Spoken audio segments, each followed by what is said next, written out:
Hello नमस्कार दोस्तों, स्वागत है आप सबका अपना यूट्यूब चैनल नव्या क्लासेज में।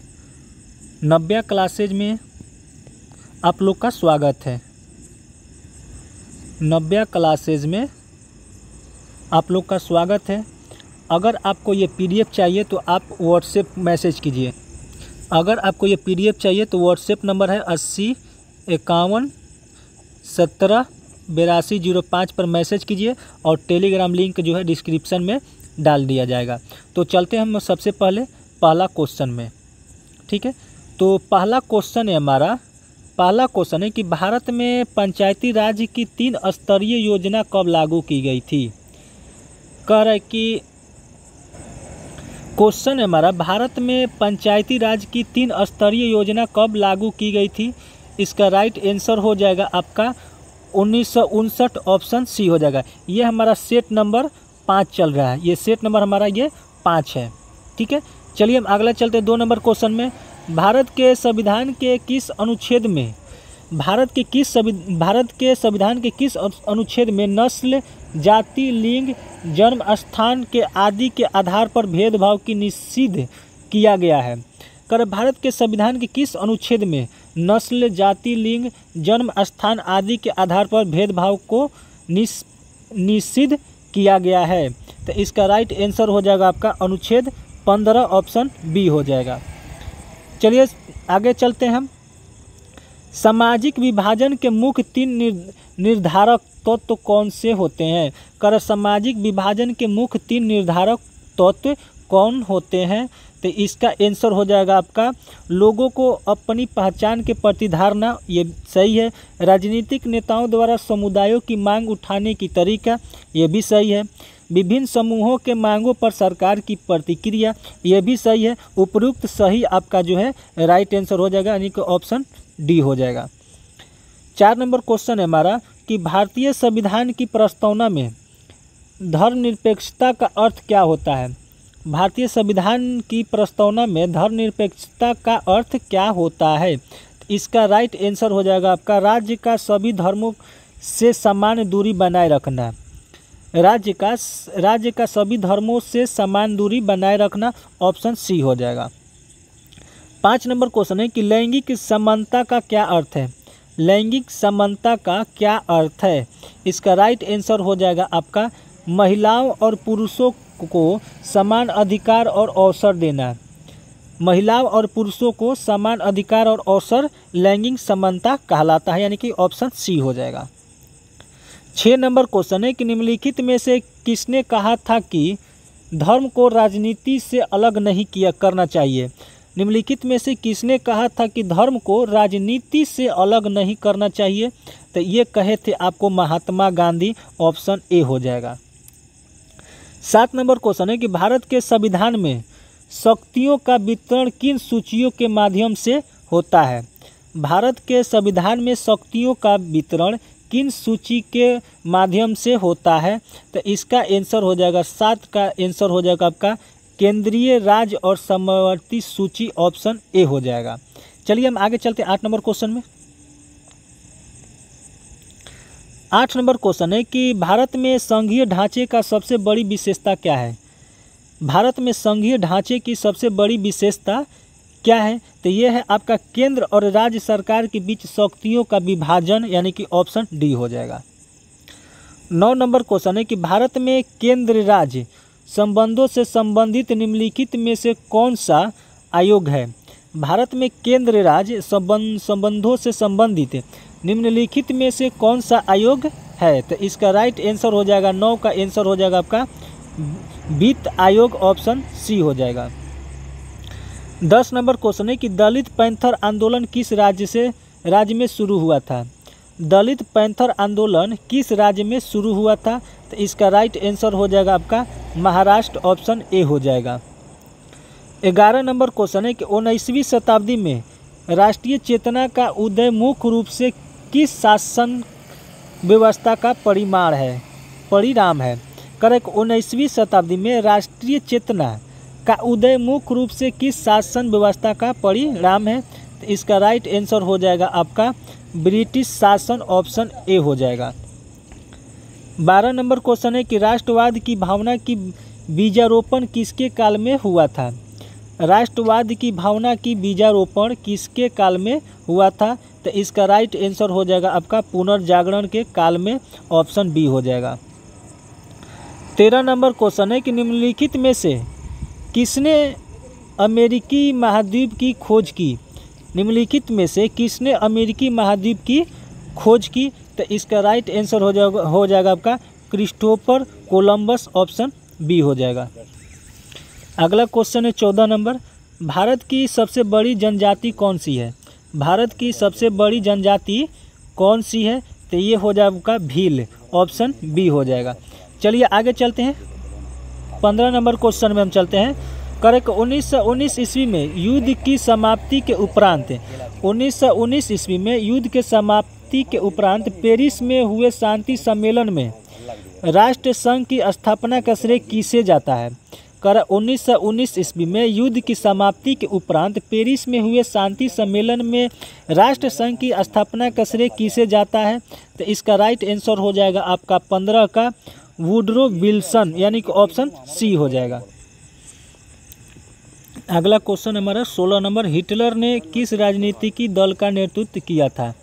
हिटलर ने किस राजनीतिक दल का नेतृत्व किया था। तो इसका राइट आंसर हो जाएगा आपका नाजी पार्टी, ऑप्शन सी हो जाएगा। 17 नंबर क्वेश्चन है कि वर्साई की संधि को निम्नलिखित में से किस देश ने भंग किया था। वर्साई की संधि को निम्नलिखित में से किस देश ने भंग किया था। तो इसका राइट आंसर हो जाएगा आपका जर्मनी, ऑप्शन सी हो जाएगा। 18 नंबर क्वेश्चन है कि 18 नंबर क्वेश्चन है कि सप्तवर्षीय युद्ध का प्रभाव क्या पड़ा। सप्तवर्षीय युद्ध का प्रभाव क्या पड़ा। तो इसका राइट आंसर हो जाएगा आपका ब्रिटेन एक प्रमुख शक्ति के रूप में उभरा। ब्रिटेन एक प्रमुख शक्ति के रूप में उभरा सप्तवर्षीय युद्ध के कारण, यानी कि ऑप्शन बी हो जाएगा। 19 नंबर क्वेश्चन है कि जॉर्ज तृतीय के शासनकाल में अमेरिका के 13 उपनिवेशों ने स्वतंत्रता की घोषणा क्यों की। करके जॉर्ज तृतीय के शासनकाल में अमेरिका के 13 उपनिवेशों ने स्वतंत्रता की घोषणा क्यों की। तो ये आपका राइट आंसर हो जाएगा टैक्स और राजनीतिक अधिकारों की कमी के कारण। टैक्स और राजनीतिक अधिकारों के कमी के कारण जॉर्ज तृतीय के शासनकाल में अमेरिका ने 13 उपनिवेशों ने स्वतंत्रता की घोषणा की थी। चलिए 20 नंबर क्वेश्चन को देखते हैं। कारण निम्नलिखित में से किस संधि के द्वारा अमेरिकी स्वतंत्रता संग्राम को मान्यता मिली। कारण निम्नलिखित में से किस संधि के द्वारा अमेरिकी स्वतंत्रता संग्राम को मान्यता मिली। तो इसका राइट आंसर हो जाएगा आपका पेरिस की संधि, ऑप्शन ए हो जाएगा। पेरिस की संधि के द्वारा अमेरिका स्वतंत्रता संग्राम को मान्यता मिली। अगला क्वेश्चन हमारा 21 नंबर है। करेक्ट रेड क्लिफ रेखा किस देश के बीच की सीमा रेखा है। रेड क्लिफ रेखा किस देश की बीच की सीमा रेखा है। तो यह है भारत और पाकिस्तान, ऑप्शन सी है। भारत और पाकिस्तान के बीच की जो रेखा खींची गई है उसको रेड क्लिफ रेखा के नाम से जानते हैं। चलिए हम चलते हैं हम आपको 22 नंबर क्वेश्चन में। 22 नंबर क्वेश्चन है कि भारत का अक्षांशीय विस्तार कितना है। भारत का अक्षांशीय विस्तार कितना है। तो यह 8 डिग्री 4 मिनट उत्तर से 37 डिग्री 6 मिनट उत्तरी, ठीक है, ऑप्शन ए हो जाएगा। अगला क्वेश्चन है कि भारत का दक्षिणतम बिंदु कौन सा है। भारत का दक्षिणतम बिंदु कौन सा है। तो ये आपका इंदिरा पॉइंट, ऑप्शन बी हो जाएगा। इंदिरा पॉइंट भारत का दक्षिणतम बिंदु है, तो इसको याद रखेंगे। 24 नंबर क्वेश्चन है कि भारत की समुद्री सीमा के अंतर्गत लगभग कितने द्वीप स्थित हैं। भारत की समुद्री सीमा के तहत लगभग कितने समुद्र द्वीप स्थित है। तो इसका राइट आंसर हो जाएगा आपका 1256, ऑप्शन सी, ठीक है। अगर आप इस चैनल पर पहली बार हैं और पहली बार आप इस वीडियो को देख रहे हैं और मेरे चैनल को सब्सक्राइब नहीं किया तो प्लीज़ आप इस चैनल को सब्सक्राइब कर लें ताकि आपको खान सर के सारे PDF का वीडियो आपको मिले। और PDF के लिए आप क्या करें, व्हाट्सएप मैसेज करें 80 51 17 82 05 पर आप SMS करें, या टेलीग्राम लिंक आपको डिस्क्रिप्शन में दे दिया जाएगा, टेलीग्राम से भी आप ले सकते हैं। तो चलिए हम आगे चलते हैं 25 नंबर क्वेश्चन में। सिंधु नदी अंततः किस सागर में गिरती है? सिंधु नदी अंततः किस सागर में गिरती है? तो ये गिरती है अरब सागर में। ऑप्शन ए हो जाएगा। अरब सागर में सिंधु नदी गिरती है। 26 नंबर क्वेश्चन है कि ब्रह्मपुत्र नदी की उत्पत्ति किस झील से होती है? ब्रह्मपुत्र नदी की उत्पत्ति किस झील से होती है? तो ये होती है आपको मानसरोवर झील से। ऑप्शन ए हो जाएगा। मानसरोवर झील से ब्रह्मपुत्र नदी की उत्पत्ति होती है। कहने का मतलब है कि मानसरोवर झील से ब्रह्मपुत्र नदी निकलती है। 27 नंबर क्वेश्चन है कि सुंदरवन किस प्रकार का वन है? सुंदरवन किस प्रकार का वन है? तो ये है आपका मैंग्रोव वन है। मैंग्रोव वन यानी ऑप्शन बी हो जाएगा। मैंग्रोव वन सुंदरवन का वन है। ठीक है, चलिए 28 नंबर क्वेश्चन है कि बिहार में संपूर्ण क्रांति का नेतृत्व निम्नलिखित में से किसने किया? बिहार में संपूर्ण क्रांति का नेतृत्व निम्नलिखित में से किसने किया? तो ये है आपका जयप्रकाश नारायण। ऑप्शन डी हो जाएगा। जयप्रकाश नारायण जो है बिहार में संपूर्ण क्रांति का नेतृत्व किए थे। चलिए आगे 29 नंबर क्वेश्चन है कि मेगास्थनीज किस शासक के दरबार में आया था? मेगास्थनी जो है किसके शासनकाल में आया था? ये चंद्रगुप्त मौर्य के काल में आया था। ऑप्शन सी हो जाएगा। चंद्रगुप्त के मौर्य के काल में मेगास्थनी जो था यहाँ इंडिया आया था। चलिए आगे चलते हम। 30 नंबर क्वेश्चन है कि बिहार में केला का उत्पादन सबसे अधिक किस जिले में होता है? बिहार में केला का उत्पादन सबसे अधिक किस जिले में होता है? तो इसका राइट आंसर हो जाएगा आपका 30 का मुजफ्फरपुर न जी। वैशाली दे रहा है। तो ठीक है, ऑप्शन के अनुसार वैशाली होगा। ठीक है, चलिए 31 नंबर क्वेश्चन है कि बिहार में किस जिले को सिल्क सिटी के नाम से जाना जाता है? बिहार में किस जिले को सिल्क सिटी के नाम से जाना जाता है? तो इसका राइट आंसर हो जाएगा आपका दरभंगा को। ऑप्शन ए हो जाएगा। 32 नंबर क्वेश्चन है कि निम्नलिखित में से कौन बिहार सरकार के 7 संकल्प 7 निश्चय में शामिल नहीं है? निम्नलिखित में से कौन बिहार सरकार के 7 संकल्प यानी 7 निश्चय में शामिल नहीं है? इसका आंसर हो जाएगा 32 का बाल कल्याण यानी कि ऑप्शन सी हो जाएगा।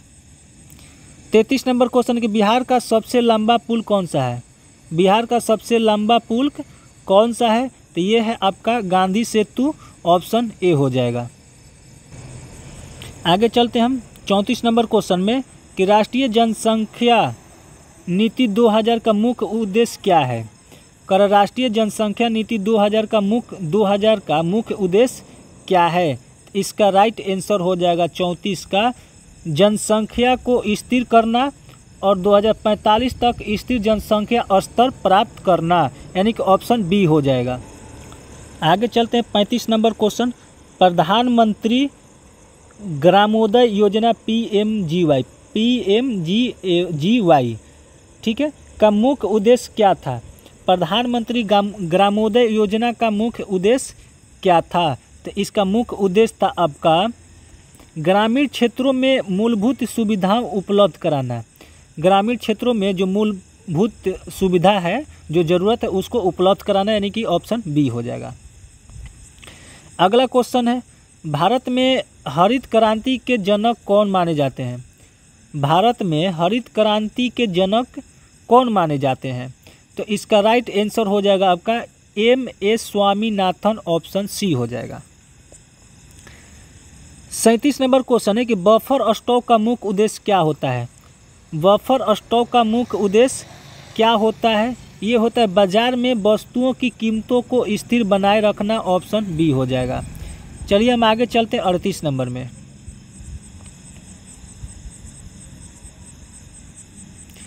38 नंबर क्वेश्चन है हमारा कि नीति आयोग किस योजना के संस्थान के स्थान पर लागू किया गया है? नीति आयोग किस योजना के संस्थान के स्थान पर लागू किया गया? तो इसका राइट आंसर हो जाएगा आपका नीति आयोग किस योजना के संस्थान के स्थान पर लागू किया गया है? तो इसका राइट आंसर हो जाएगा योजना आयोग, ऑप्शन बी हो जाएगा। अगला क्वेश्चन है हमारा 39 नंबर कि 16वां ब्रिक्स शिखर सम्मेलन कहाँ आयोजित किया गया था।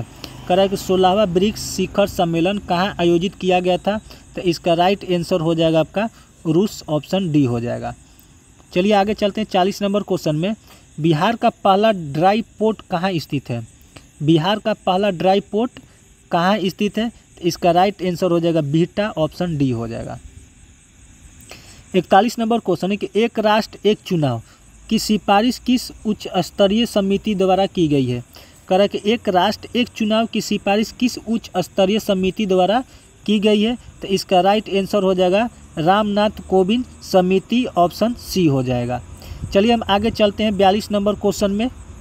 चलिए अगला क्वेश्चन है कि पंडित राम नारायण जिनका हाल ही में निधन हो गया किस क्षेत्र से जुड़े थे। पंडित राम नारायण जिनका हाल ही में निधन हो गया किस क्षेत्र से जुड़े थे, तो ये आपको जुड़े थे संगीत से, ऑप्शन ए हो जाएगा। 43 नंबर क्वेश्चन है कि मैन बुकर अंतर्राष्ट्रीय पुरस्कार 2024 की विजेता कौन है।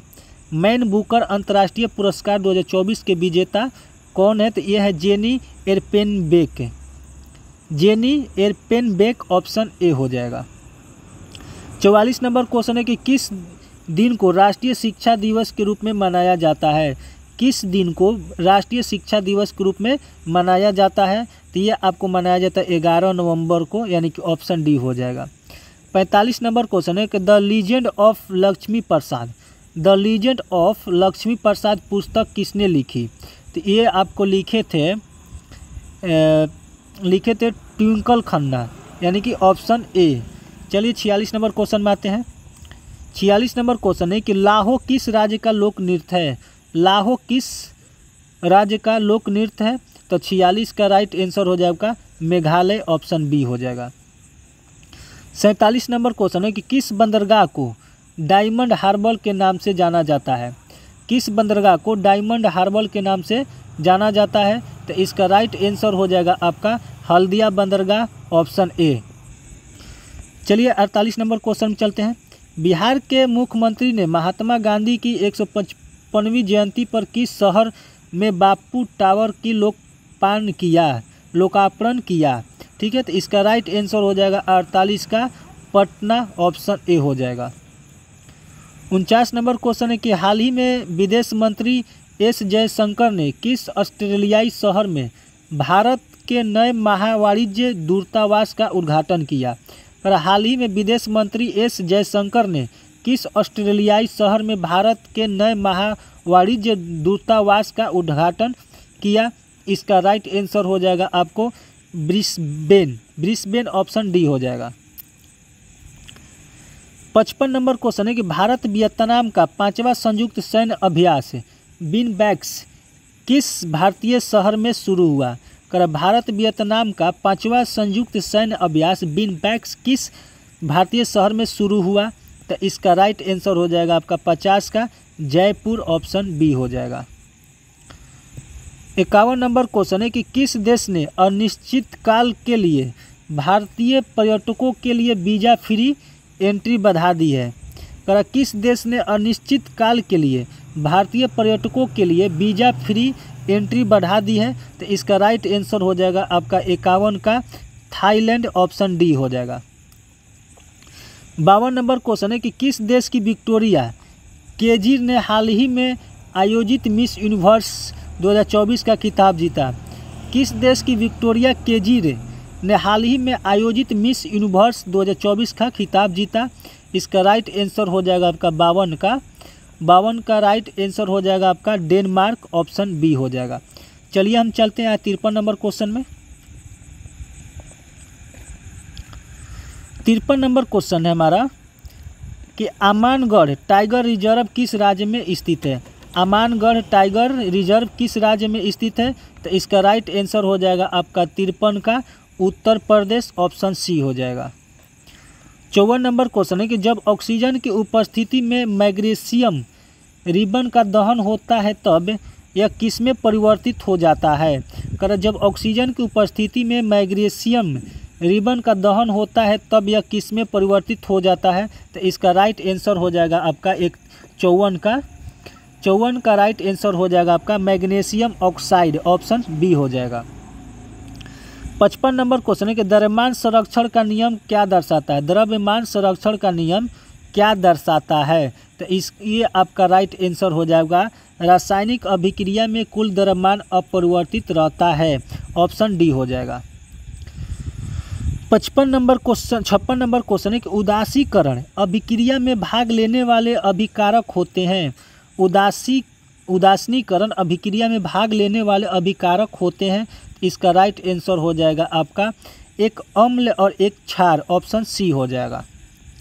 57 नंबर क्वेश्चन है कि हाइड्रोक्लोरिक अम्ल एवं सोडियम डाइहाइड्रोक्साइड के विलयन की अभिक्रिया से उत्पन्न लवण को क्या कहते हैं? हाइड्रोक्लोरिक अम्ल एवं सोडियम हाइड्रोक्साइड के विलयन की अभिक्रिया से उत्पन्न लवण को क्या कहा जाता है? तो इसका राइट आंसर हो जाएगा आपका सोडियम क्लोराइड, ऑप्शन सी हो जाएगा।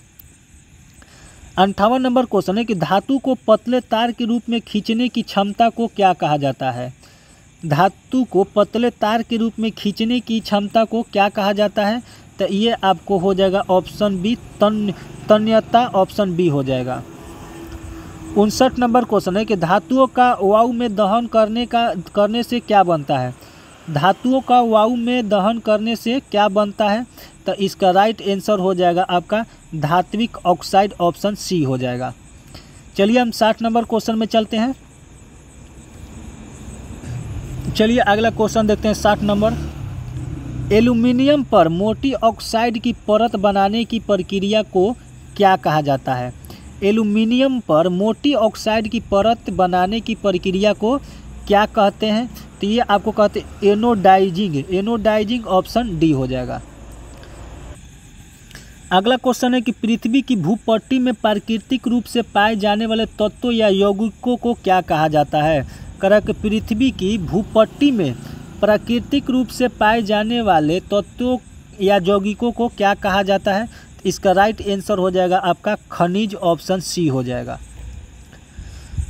62 नंबर क्वेश्चन है कि दो परमाणुओं के बीच इलेक्ट्रॉन के एक युग्म की साझेदारी के द्वारा बनने वाले आबंध को क्या कहा जाता है?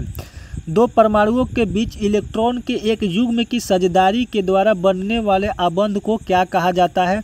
तो इसका राइट आंसर हो जाएगा आपका सहसंयोजक आबंध, ऑप्शन बी हो जाएगा। 63 नंबर क्वेश्चन है कि एथेनोइक अम्ल को सामान्यतः क्या कहा जाता है? एथेनोइक अम्ल को सामान्यतः क्या कहा जाता है? तो इसका राइट आंसर हो जाएगा आपका एथेनोइक अम्ल को सामान्यतः क्या कहा जाता है? इसका आंसर आप कमेंट करेंगे, इसका आंसर जो है आप कमेंट करेंगे, ठीक है। चलिए 64 नंबर क्वेश्चन है कि निम्नलिखित में से कौन सा पेशीय अंग है? निम्नलिखित में से कौन सा पेशीय अंग है? तो 64 का राइट आंसर हो जाएगा आपका हृदय, ऑप्शन ए हो जाएगा। 65 नंबर क्वेश्चन है कि निम्नलिखित में से कौन सा अंग केंद्रीय तंत्रिका तंत्र का भाग है? निम्नलिखित में से कौन सा अंग केंद्रीय तंत्रिका तंत्र का अंग है? तो इसका राइट आंसर हो जाएगा आपका मेरुरज्जु, ऑप्शन बी हो जाएगा। 66 नंबर क्वेश्चन है कि पादपों में समन्वय मुख्य रूप से किसके द्वारा होता है? पादपों में समन्वय मुख्य रूप से किसके द्वारा होता है? तो इसका राइट आंसर हो जाएगा आपका हार्मोन द्वारा, ऑप्शन सी हो जाएगा। चलिए आगे चलते हैं 67 नंबर क्वेश्चन में। 67 नंबर क्वेश्चन है कि एड्रेनलिन हार्मोन सीधे कहाँ स्रावित हो जाता है? एड्रेनलिन हार्मोन सीधे कहाँ स्रावित हो जाता है? तो इसका राइट आंसर हो जाएगा 67 का रक्त में, ऑप्शन बी हो जाएगा। 68 नंबर क्वेश्चन है कि दो तंत्रिका कोशिकाएं के मध्य खाली स्थान को कहते हैं? दो तंत्रिका कोशिकाओं के मध्य खाली स्थान को क्या कहा जाता है? तो इसका राइट आंसर हो जाएगा आपका सिनेपस, ऑप्शन बी हो जाएगा। 69 नंबर क्वेश्चन है कि एक कोशिकीय जीवों में नए जीवों की उत्पत्ति किसके द्वारा होती है? एक कोशिकीय जीवों में नए जीवों की उत्पत्ति किसके द्वारा होती है? तो 69 का राइट आंसर हो जाएगा आपका विखंडन, ऑप्शन ए हो जाएगा। 70 नंबर क्वेश्चन है कि मोतियाबिंद किस प्रकार की बीमारी है। मोतियाबिंद किस प्रकार की बीमारी है, तो इसका राइट आंसर हो जाएगा आपका अपक्षीय, यानी कि ऑप्शन सी हो जाएगा। 71 नंबर क्वेश्चन है कि निकट डीसी दोष को ठीक करने के लिए कौन सा लेंस प्रयोग किया जाता है। निकट डीसी दोष को ठीक करने के लिए कौन सा लेंस का प्रयोग किया जाता है, तो इसका राइट आंसर हो जाएगा आपका अवतल लेंस, ऑप्शन बी हो जाएगा। 72 नंबर क्वेश्चन है कि प्रिज्म से निकलने पर बनने वाले 7 रंगों के समूह को क्या कहा जाता है। प्रिज्म से निकलने पर बनने वाले 7 रंगों के समूह को क्या कहा जाता है, तो 72 का हो जाएगा वर्णमाला, ऑप्शन डी हो जाएगा। अगला क्वेश्चन है कि आकाश में तारे टिमटिमाते क्यों हैं। आकाश में तारे क्यों टिमटिमाते हैं, तो ये आपको होता है वायुमंडलीय में अपवर्तन के कारण। वायुमंडलीय में अपवर्तन के कारण आकाश में तारे टिमटिमाते रहते हैं, यानी कि ऑप्शन सी इसका आंसर हो जाएगा। 74 नंबर क्वेश्चन है कि स्वच्छ आकाश का रंग नीला दिखाई देता है क्यों। स्वच्छ आकाश का रंग नीला क्यों दिखाई देता है, तो ये आपको दिखाई देता है नीली रोशनी सबसे अधिक प्रकीर्णन होती है, यानी कि ऑप्शन सी हो जाएगा। चलिए 75 नंबर क्वेश्चन देखते हैं हम। 75 नंबर क्वेश्चन है कि विद्युत आवेश के प्रवाह की दर को क्या कहा जाता है।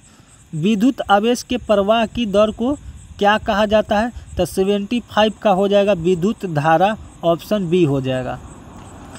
76 क्वेश्चन है ओम का नियम किससे संबंधित है।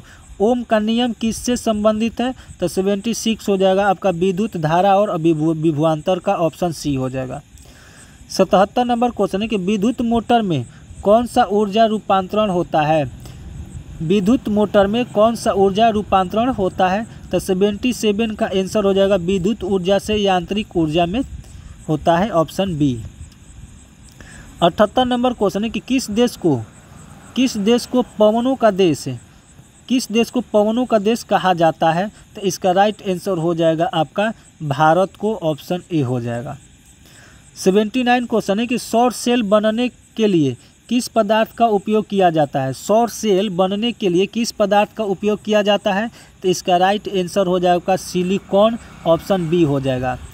80 नंबर क्वेश्चन आ गया हमारा। 80 नंबर मैथ है, तो 80 का हो जाएगा ऑप्शन डी। 81 हो जाएगा आपका ऑप्शन बी। 82 हो जाएगा आपका ऑप्शन ए। 83 नंबर में आते हैं।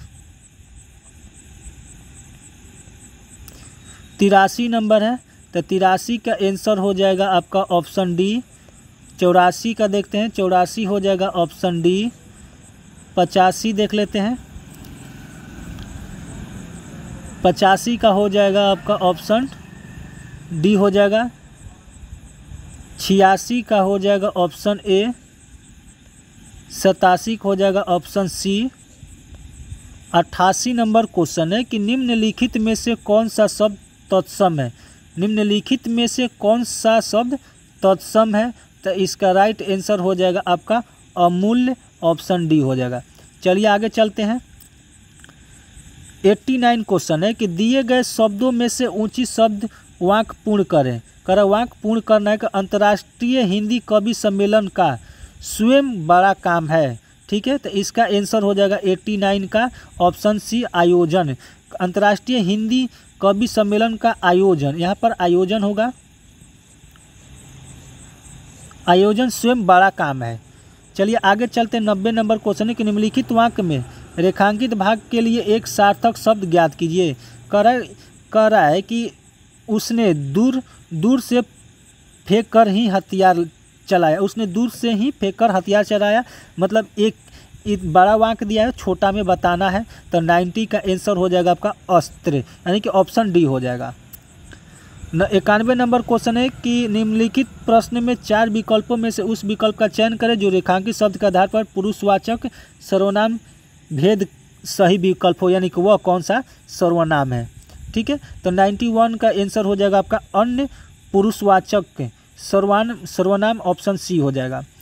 92 है कि कमल का समानार्थी शब्द कौन सा है। कमल का समानार्थी शब्द कौन सा है, तो 92 हो जाएगा आपका पयोज ऑप्शन डी हो जाएगा। 93 है उग्र, उग्र का विलोम शब्द होगा, उग्र का विलोम शब्द होगा, तो इसका राइट आंसर हो जाएगा 93 का ऑप्शन बी सौम्य, ऑप्शन बी हो जाएगा। इंग्लिश है 94 का हो जाएगा आपका डी। आगे चलते हैं, 95 का हो जाएगा ऑप्शन सी, 96 हो जाएगा ऑप्शन डी, 96 ऑप्शन डी, 97 हो जाएगा आपका ऑप्शन बी। आगे चलते हैं, 98 हो जाएगा ऑप्शन डी। इधर है 99, 99 हो जाएगा ऑप्शन सी, और 100 भी हो जाएगा आपका ऑप्शन सी। यहाँ पर हमारा 100 क्वेश्चन कंप्लीट हुआ, और आपको पीडीएफ के लिए 80 51 17 82 05 पर एसएमएस करें, व्हाट्सएप मैसेज करें, और चाहते हैं कि आपको मैथ का अलग से वीडियो बना दिया जाए, मैथ भी बना दिया जाए सेट वाइज, तो उसके लिए भी आप कमेंट करें कि मैथ भी चाहिए, तो कमेंट करें, मैथ अलग से बना दिया जाएगा। ठीक है, अगर आप इस चैनल पर पहली बार हैं और मेरा चैनल सब्सक्राइब नहीं किए हैं तो चैनल को प्लीज़ आप सब्सक्राइब कर लीजिए, ताकि खान सर का सारे सेट आपको मिल जाए। ठीक है, तो चलिए हम मिलते हैं हम आपसे अगले वीडियो में। चलिए ठीक है, धन्यवाद।